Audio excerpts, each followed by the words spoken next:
Hey there, welcome. Today I'll guide you through creating a split screen effect on CapCut. Let's start by creating a new project or opening an existing one. Now let's select the videos you wish to use. Although I'm using 2 videos, feel free to use more if you prefer. Tap on them in the top right corner and then tap on ADD. Next, navigate to the second nature video, tap on it, and scroll along the bottom until you see Overlay. Tap there. Hold down your finger on the second video to adjust its position underneath the first one. Tap on it again and choose Blend. Lower the opacity to see through it. Position the second video how you want it.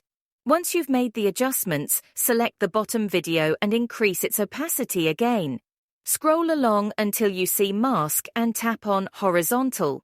Use 2 fingers to rotate the line and 1 to move it into position.